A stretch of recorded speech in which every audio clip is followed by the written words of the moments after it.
Ayahuasca is first and foremost a specific plant. Pretty much universally in the Amazon, ayahuasca has been regarded as the mother of all plants. And it has the qualities of communicating with and potentiating the energy and particularly the healing qualities of other plants. It creates an opening for other medicines to be more effective.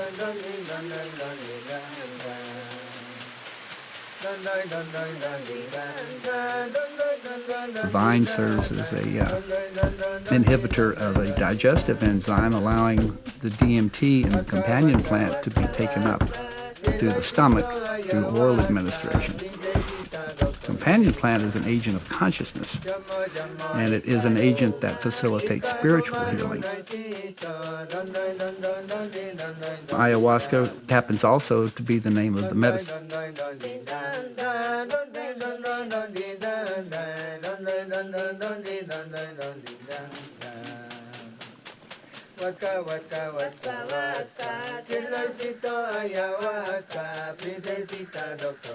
As I like to say, there's more to ayahuasca than what's in the cup.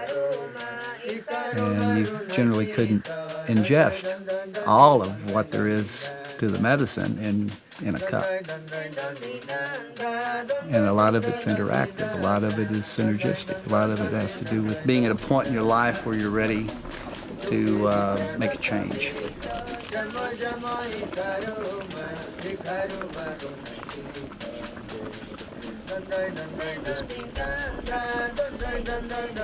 And coming to ayahuasca is based on a personal calling to it. That's the way it's always been through the course of human history in relation to these plants. There's always been a mystical calling associated with it.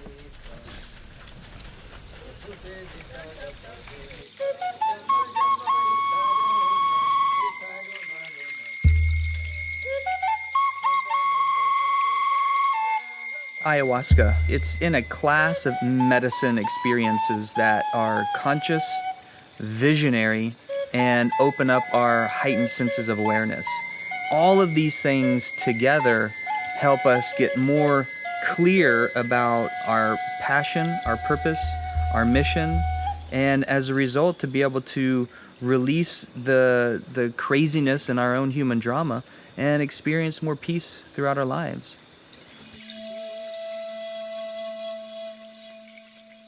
The idea of a plant having a consciousness that you can communicate with to the Western intellectual mind is just, they can't even touch that. So a big part of the work that I'm dedicated to doing on a consciousness level is to open people to greater possibilities than their mind can presently conceive of. Once opened, it just becomes an exponentially expanding process that I think there's no end to. The sacred plants have a way of going directly to the cause. It's not that the symptoms are ignored, but the primary treatment is not focused on symptoms. It's focused on the actual cause of the condition. The only thing we think is like, oh, this is who I am. There's no conscious thought of like, all right, let's look back and see how the death of my brother or my drug abuse or parents' divorce at an early age, how those things imprinted a certain emotional response and also how they continue to play out in life. I was going through a rough time in my life. As a journalist, I'd witnessed way too much violence, death, corruption, and I just lost all hope. I thought that I was stronger than I was. I think many of us, I put on this mask that I can handle this, and I was seeing all of this negativity over and over and over, and eventually it got to me. I wasn't living. I just was being sucked down into this negative vortex of PTSD.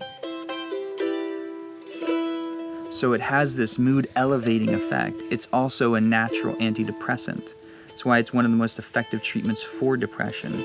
And depression is largely one of the major epidemics worldwide, right? So there's a lot of desire for people to get out of their psychic stuckness.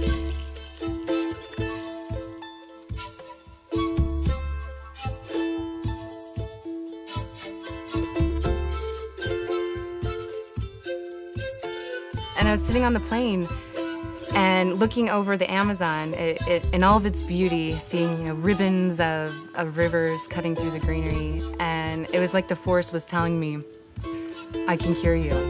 Have faith.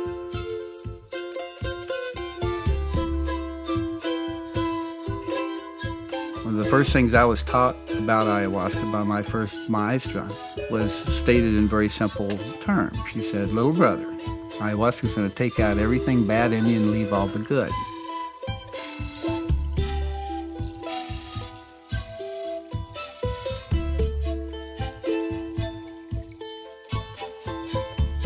I keep getting asked, you're going down to do medicine work again? To me, this is just like working out the body. If someone goes to yoga for a week and then they go the next week, it's not like, dude, 2 weeks of yoga in a row? Like, are you crazy? This, to me, is the same thing, but for your mind. And for me, I'm in the middle of breaking down a lot of different barriers and walls and things inside myself. And, through further sessions and then the integration, I have immense confidence that I'll be able to build all that back up even stronger. But there's a point where you're overtraining. So, there is a place and a time for stopping, pumping the brakes, but you just got to tune in and make sure that you're allowing yourself enough time to integrate.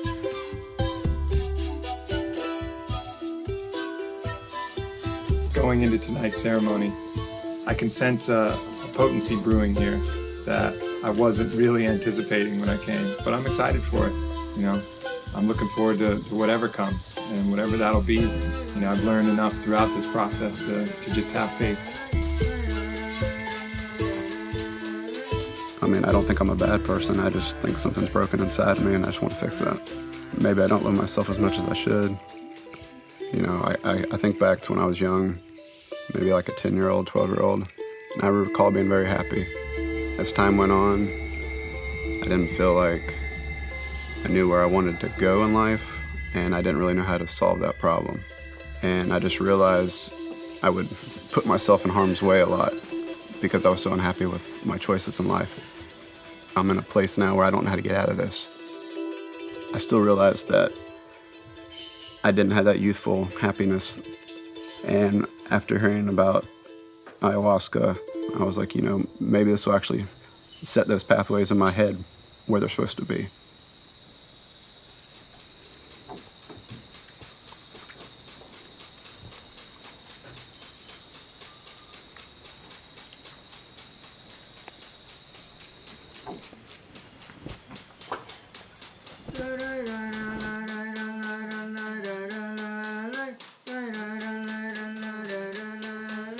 It's nice to have a support system of, strangers virtually, but also, I got my brother here too, so. And I really wanted to go home just because it was so difficult, but now I know I have to see it through, and just the fact that I say that and I'm going to do it is like a new confidence. Pretty much the sole legitimate response to coming to ayahuasca is based on a personal calling to it. But as we've seen, this is not easy. This is hard. And we do this not because it's easy, but because it's hard. That's what makes it what it is. And it actually contributes to the effectiveness of it as a healing process. So, this is not for everybody. But for those who are right for it, it's probably the best option there is. To work with these medicines, you get a lot broader perspective, and you have a quicker opportunity to jump to some of these higher levels of consciousness and make that transition a little easier. Even if it's just a short glimpse, you have an idea in the back of your head when you come back, like, okay, it's possible. And I actually felt the ayahuasca going through my veins. and like fizzing through my veins and going all the way up into my head, and I could feel it just fizzing and working around. And at the same time, it was telling me, just lay back. I'm taking care of you. You know, something's wrong with your brain chemistry. I need to fix this. And I had these visions of ayahuasca literally going through every cell in my brain and in my body and just taking the ones that were out of shape and just whoop, making them correct again. And that's why ayahuasca is so incredible, because it knows what's bugging you. And it gets in there and it unlocks memories that you may not even remember you remember, and allows you to process them and in a matter of hours. That's why some people call it 10 years of therapy in one night.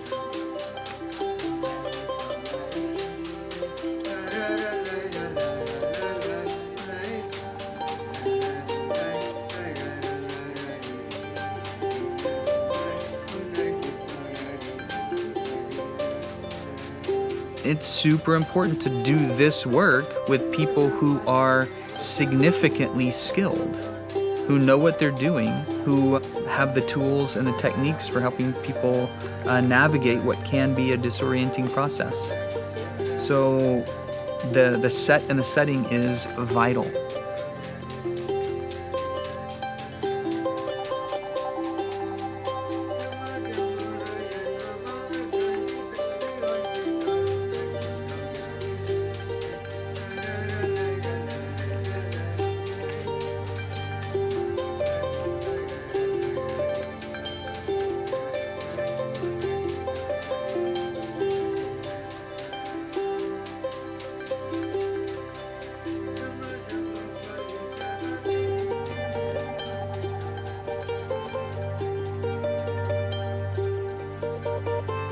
The energy that is created by Don Howard and Don Robert is so intense. And just hearing people purge and just the energy coming off of everybody, I almost can't handle it. You know, and already I'm dealing with all like the weird odyssey that's happening like in my body.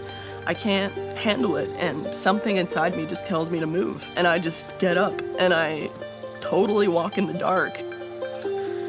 I was frustrated.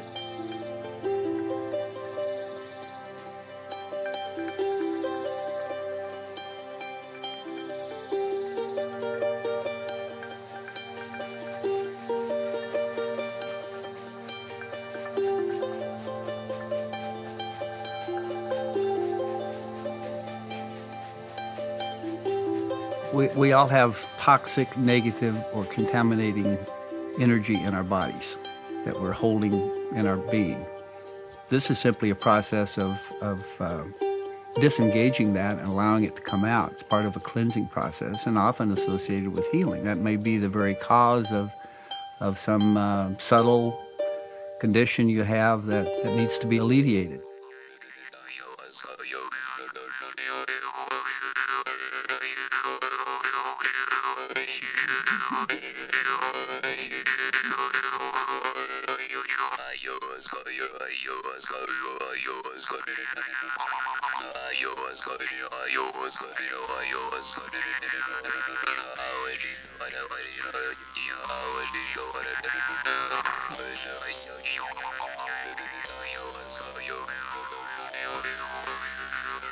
I don't know, the act of purging and physically pulling things out that hurt, kind of, it made room for other things. And I know I didn't physically, like, pull a bunch of pain out of my body, but it really felt that way.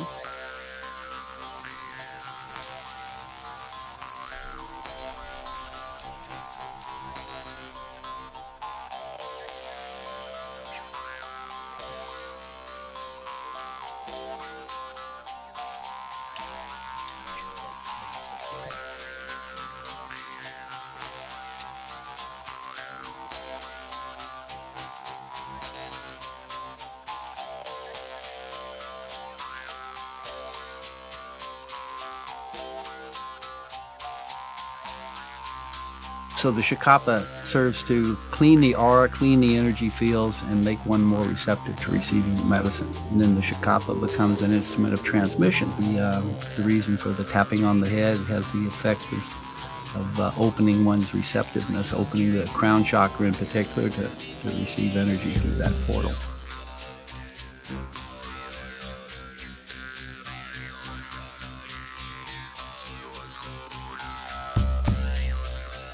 I didn't know what more I could get from them because I've had so many journeys and so much transformation. And this trip has really been about the medicine teaching me that I need to love myself. And I had a profound vision the first night where the ayahuasca showed me everything that I love. I saw dolphins and whales, something that I just love to the bottom of my heart, and people and nature. And then the ayahuasca turned to me and said, why is it that you have so much love for all those other beings, but when you look at yourself, you barely have any? And that really, really resonated with me and made me realize that so many of us, including myself, sometimes we're so concentrated on others we forget to pay the favor back and replenish our own souls.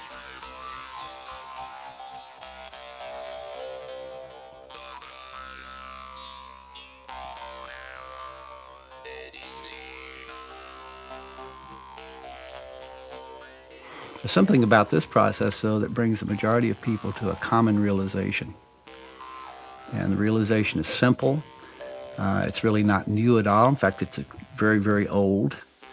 But it's been largely lost in the modern day because of an overemphasis on intellectual analysis and certain assumptions that the human mind can find all the answers.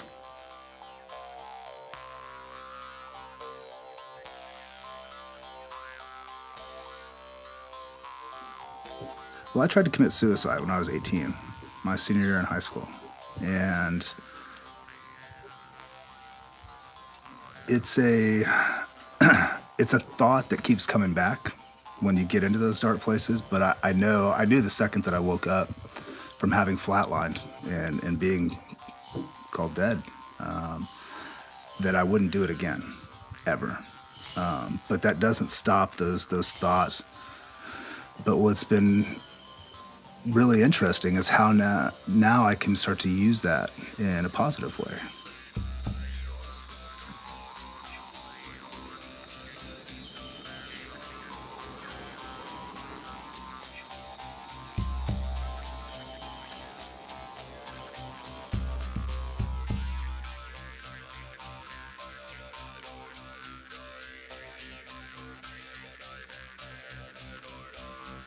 Work with these sacred plants of antiquity tends to bring one to the realization of core truths that not because someone else believes it or because we're supposed to believe it, it's simply because it is revealed to us as truth.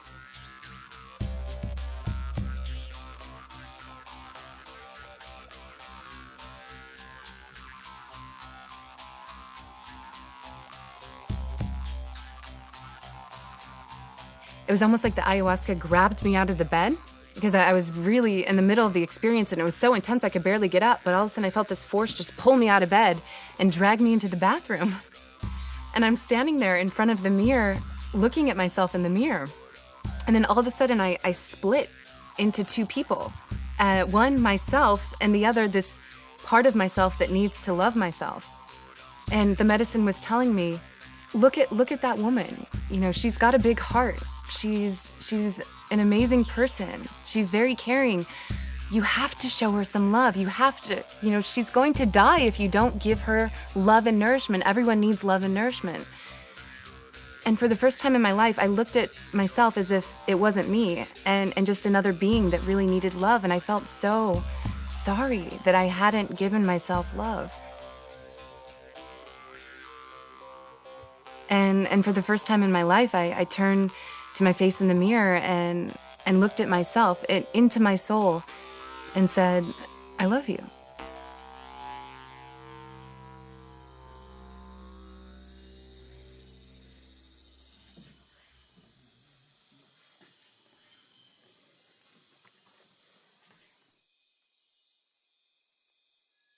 Going into the next ceremony, my intention was surrender, because I feel like I didn't surrender my control enough the first time, and I was too afraid.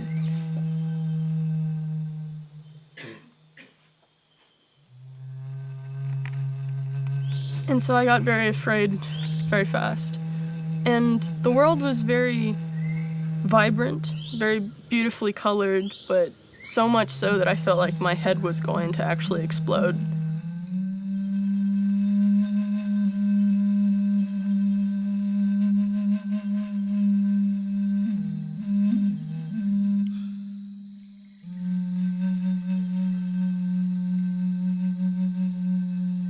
And so I said, I think I need to go to my room. And he said, if you need to go to your room, you can, but you're safe here. And if you need to talk to me again, I'll come and counsel you and, like, help you. And so then I just made the executive decision to leave the Maloka. Of course, I ended up naked. I ended up throwing up all over my floor. And I ended up sitting in the bathroom for about 2 hours trying to, come back to myself. And, like, I'm naked, and I'm afraid, and I don't feel my body.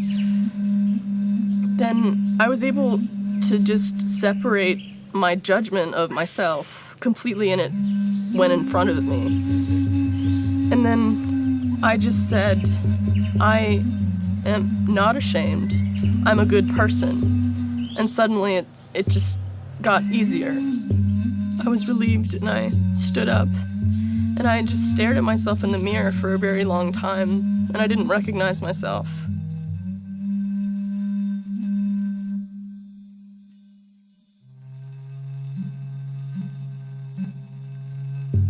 I know from my own personal growth, oftentimes I don't even know why I'm coming to ceremony, at this point for my own personal growth.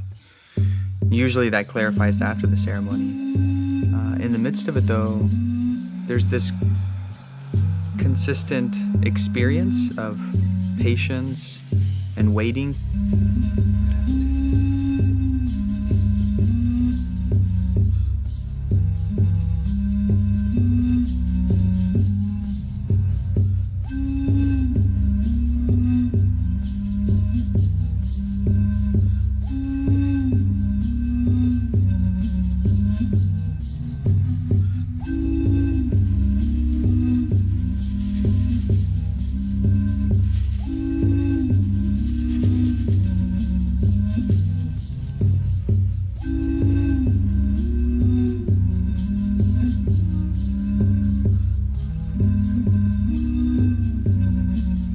Being an engineer, I've tried to solve this problem myself for a long time.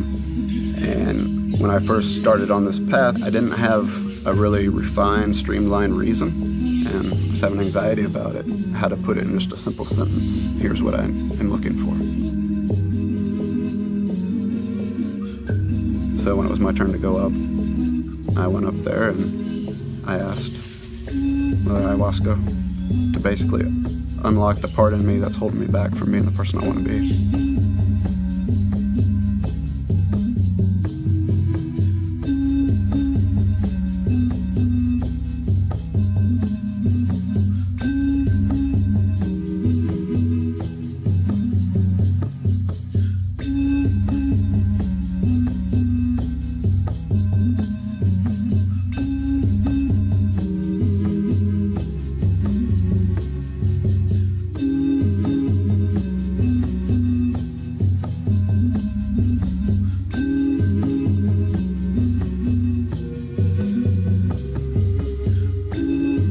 What hit me again this morning, my brother keeps coming up, and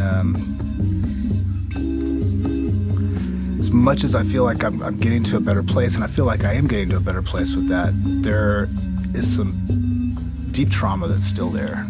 There's some deep trauma from the time that I found my brother. I found him the next morning, and I can still see his face, sitting there extremely peaceful but dead. And that's hard. It's hard to see that.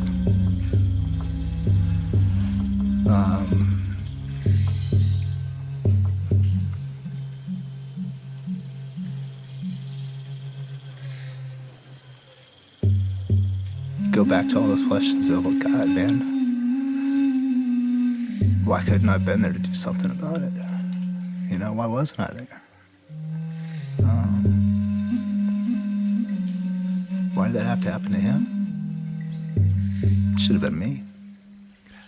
It Should have been me multiple times prior to that. Why my little brother?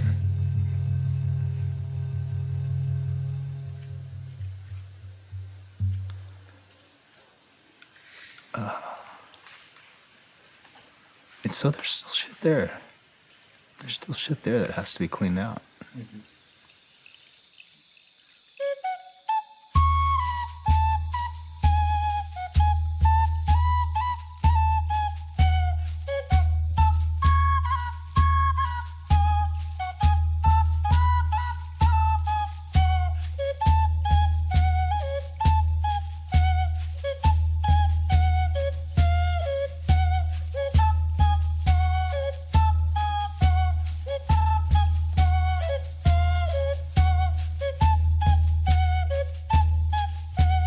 I try to look at it, I hear these people explain what they've seen, and everything seems so real and vivid of what they saw.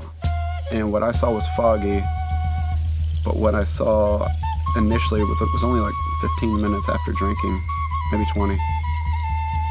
I saw a key floating in my mind, and it was just there for a couple minutes, and I was having an internal conversation. And I was like, okay, this makes sense. There's a key here. I'm wanting to unlock something. So this must be the key, but how do I get from this point to the actual lock? What's the path for the lock? And then, for whatever reason, I kind of got out of that space in my head, and it kind of all just went back to reality.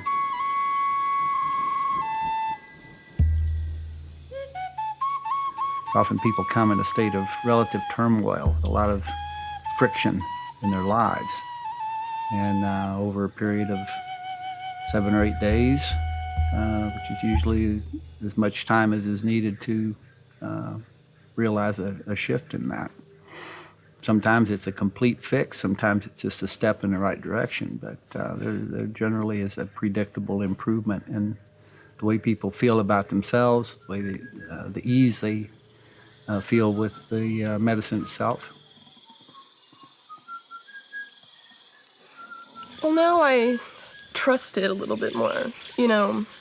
Being able to witness the transformation of strangers. And it's like, what should I be afraid of if it's helping people, helping everyone around me? It's definitely for me. I got the call to come here, so I just need to stomach it better. I don't mind the purging so much. It's just the unlocking parts of myself and working hard to deal with the problems that usually we push aside. That's the difficult part, but I want to do that. That's why I came here, to change. Sat with that big cup, laid back, doing a lot of self-talk to just kind of relax, breathe, just sending like nice pretty colors down to your belly and just letting it calm itself out a little bit, and that was helping, and that was great because it was starting to really come on. Mariason was just starting and it felt like I felt like I was in a lung is what I kind of equated it to, because there was this breathing aspect and this constant pulse, slow, steady. It's like, all right, okay, good. But all that kept coming up was all of this extraneous work shit. It was endless, and that's all I kept getting was just this constant flood of work, and I kept pausing and going, okay, how do I make Mitch a better person? How do I make Mitch a better person? What can I do to help the world? Those kind of things, and then it would just come back with all this work stuff. I was like, okay, fine, I'll go with that. And again, I couldn't get comfortable. And the rest of the evening was about dealing with this back thing again and trying to understand why it's happening and what is it that kind of keeps clicking that thing and sending it off.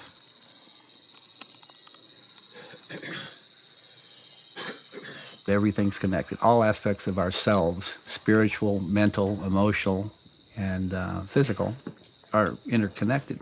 The key to the healing of a physical condition is actually to approach it from a causal perspective, which is often rooted in a traumatic life experience or some psychological thing that's happened or some spiritual injury that one has received, which is manifesting in a physical way or a psychological way.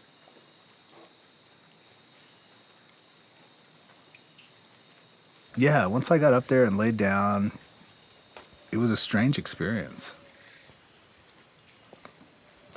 When they were talking about doing suction, and Don Howard was telling me about this beforehand, I was like, oh, they're going to bring out some like rubber things that they stick on you and they push down, and that's, they're going to pull this stuff out.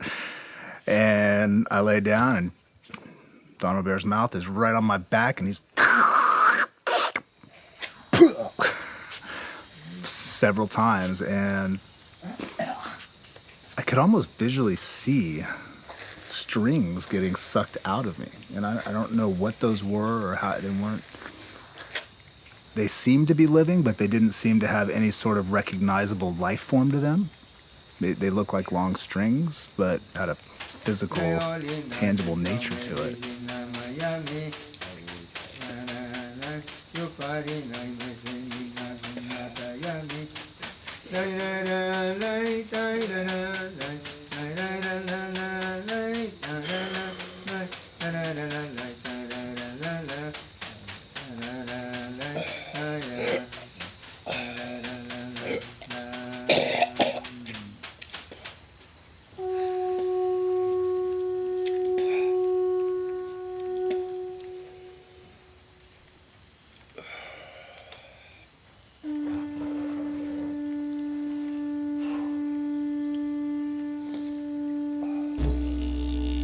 I felt like I was tracking a beast that's inside me, that had been plaguing me, hunting me, limiting my bliss, limiting my effectiveness in who I want to be.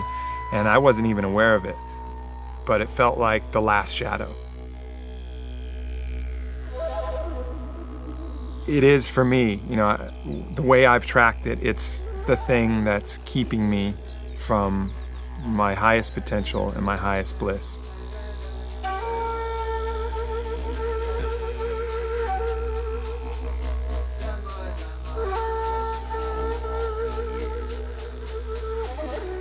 It's another beautiful part of this medicine. She shines light on our shadow so that we can look at it and we get better at looking at it, and we get more curious about what that is.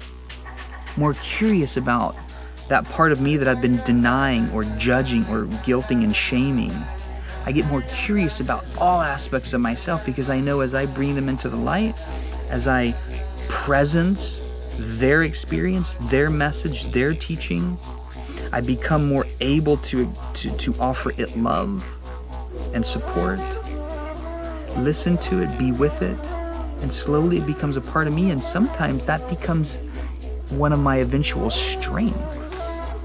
And when my weaknesses can become my strengths, and I know the process of actualizing that, then I start to become ever more powerful.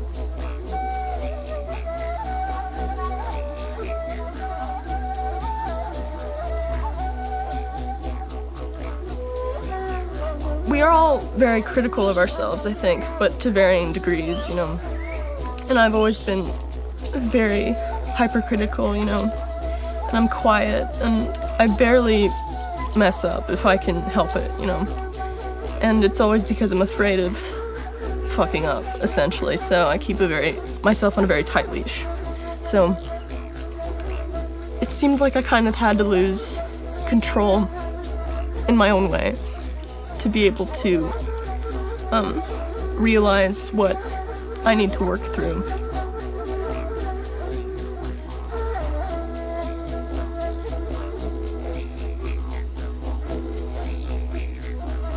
It was maybe one of the most challenging nights of my life. It started when Don Howard came by, and he has a habit of saying just the right thing. So he said to me, "A warrior's heart beats his one heart." And instantly I understood what he meant. And it really kind of sunk in.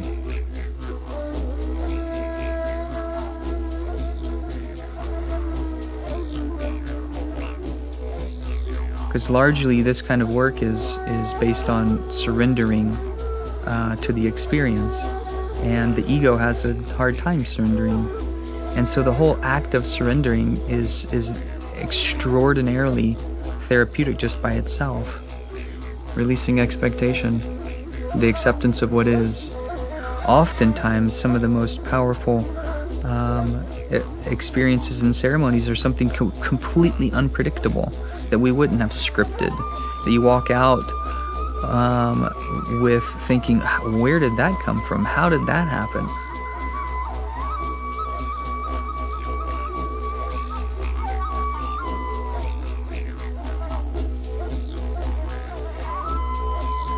I know my own makeup the way I am. There's probably a lot to break down inside of me before I'm going to be open to these things. It's not in my nature to ask for help, and essentially that's what I'm doing here. I'm asking for help from something that isn't tangible. It's kind of a stretch for me. Yeah, you know, I'm sure I'm blocked off spiritually in some ways. So Don Howard, when he walks around and gives you your little pep talk, he touched me on my heart, and he actually said this in previous ceremonies, but I guess I didn't take what he was saying literally. And asked me if I loved myself, and I'd never been really asked that question. I never even thought about that. I changed my intention that night to just, help me open myself up to you, to the medicine. It took me to a whole nother place. I don't want to guess what it was because I don't want to ruin the magic. I started talking to Ayahuasca, and she started working on my heart and showing me things. She was just showing me my family and the things that are important to me. She's like, well, now that we've got that open, we can move to other spots. And that's when my brain just started going, just sizzling. And I'm like, what are you doing up there? And she's like, we've got to fix what's wrong in there. And as I've mentioned before, I had a problem with depression.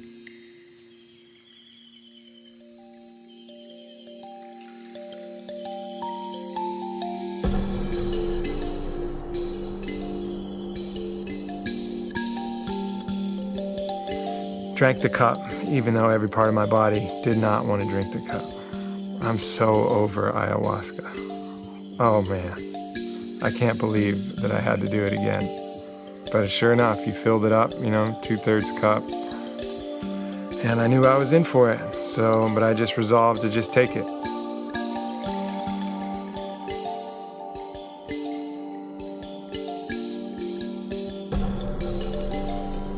And I sat there and I contemplated puking immediately to escape from the situation, but I didn't. And I started to kind of lean over until I just couldn't hold myself up anymore, and I went down to the mat. And once again, it was round 2 on the beautiful hell. And I describe it as beautiful hell because every part of my body just wants to retch. And I feel feverish and exhausted and nauseous. I'm curled up. But the visions in my head are that, beautiful phantasmagoria of this menagerie of beasts and colors and lights and kaleidoscopes. But I didn't give a fuck. I was like, oh, okay, I get it. And I just sunk lower and lower and lower into this state where, I've surrendered to my own death before. But this was much, much deeper. And I fell to the point where I was literally nothing.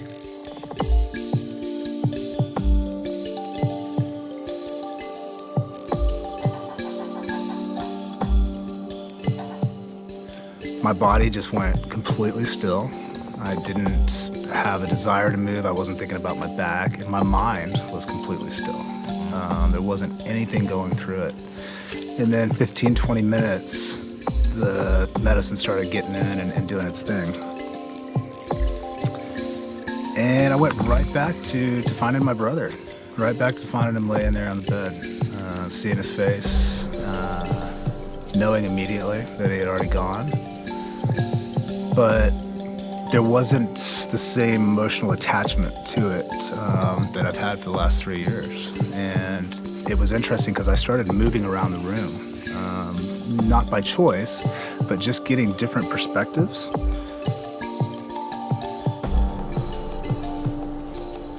I I slowly started seeing Matthew's legs rise by his feet, and this large trunk or vines kind of was growing up out of me, and he went right up into it and disappeared up into the air. Yeah, he moved on, I guess. This is kind of the best way I could describe it right now. It's still kind of unfolding.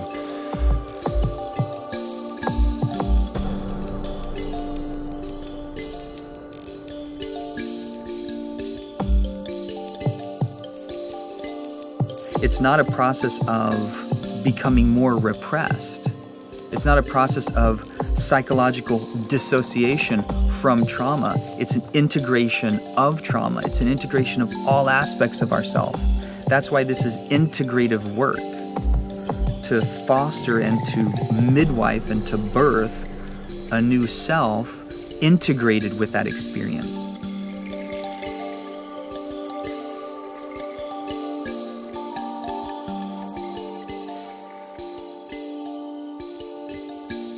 All right? I'm nothing. I'm absolutely nothing. And just gave up my right to everything that I've ever thought I was or wanted to be. Just let it all go. And I started to cry, not sobs, I didn't deserve those, just soft, pitiful tears of nothing. I whispered, I said, I'm sorry, Grandma. I'm sorry.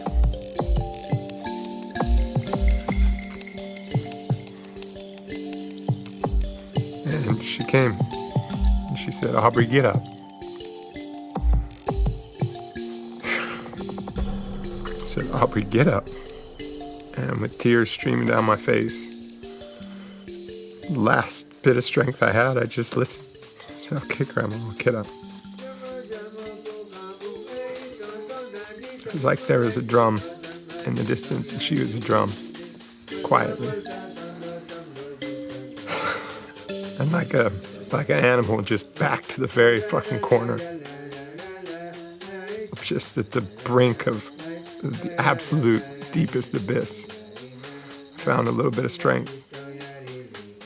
I said, all right, Grandma, I'll fight. Fight with everything I have.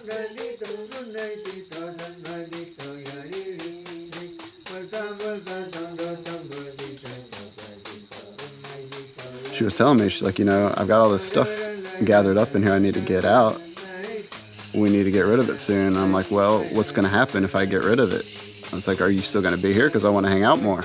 And I'm like, I'm not ready for you to leave yet. And she's like, well, I've got other people I got to work on. I said, okay. I said, well, how am I going to be able to reach you when I get back home to Florida? And she's like, well, maybe we'll figure that out tomorrow. I said, oh, yeah, I will see you tomorrow night, won't I? And she's like, yeah. I said, okay.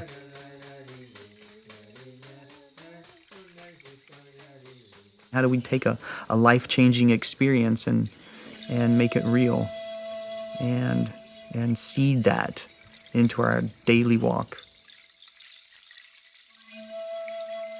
The integration process is as important as the ceremony itself. That's when we bring it home into our lives.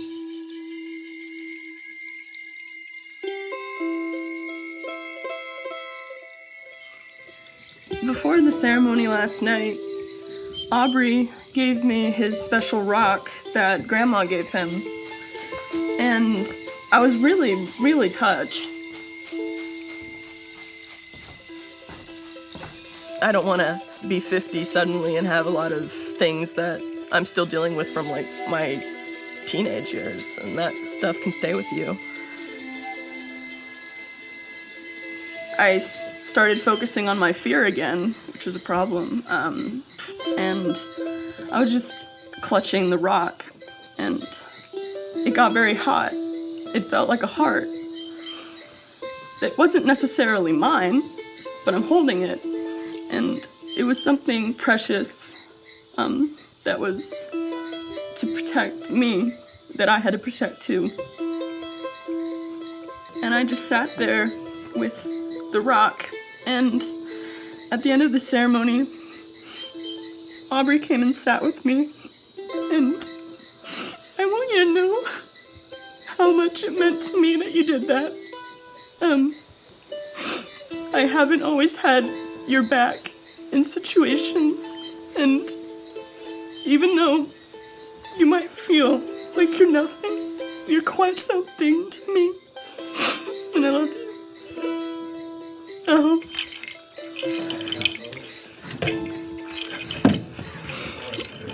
You know, you start to have choice as to what you build back in your life. Have choice to remove all the judgments that separate us and keep us in our niches and close our hearts. And there's a lot of old habits that I still have and things that'll take time to break. But the real benefit comes when it's work. I get to start from ground zero again. And, you know, even now, I've had quite a few experiences with psychedelics, but even with, you know, natural medicines and ayahuasca, and even after this week, there's still integration to go back and do. Again, a lot of the stuff with my brother is going to still be unfolding, but it's a good thing. I look forward to it, and constantly looking to let him live on through me.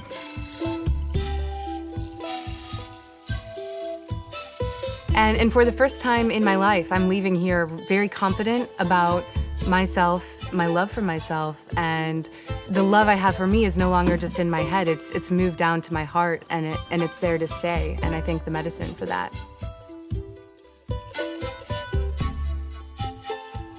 The first priority in this work really is very self-centered, and appropriately so. Before we can be of optimal service to Pachamama and humanity, we must become fit for service.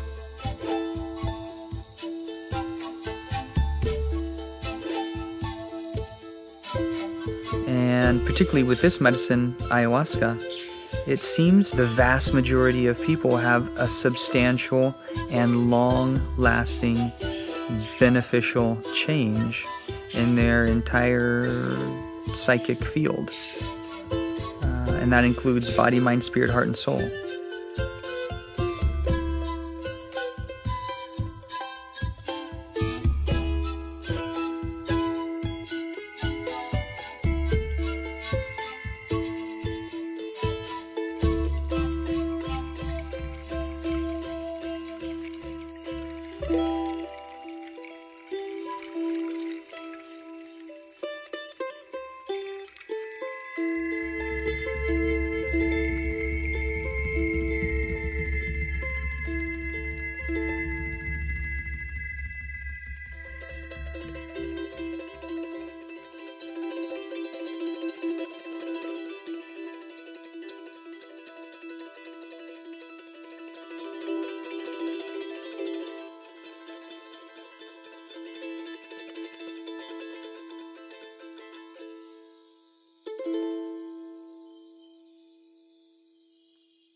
I'm Aubrey Marcus, creator and producer of the film Ayahuasca.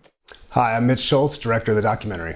First of all, we want to thank you for watching the film, but we also want to mention that while ayahuasca can have amazing transformational potential, it may not be for everyone. We highly recommend that you educate yourselves if you go down this path, become very informed on who you're going to be drinking with, where you're going, and also your own personal headspace. Yeah, we can't stress the importance enough of set and setting, and also going to ayahuasca in response to your own personal calling. But do the research. Make sure you read all about it, talk to people who've been there, and make sure you're going to a center that upholds the highest standards of integrity and experience. Thank you so much for taking the time to watch this. And if the message has resonated with you, please share this with family and friends. Thank you. Thank you.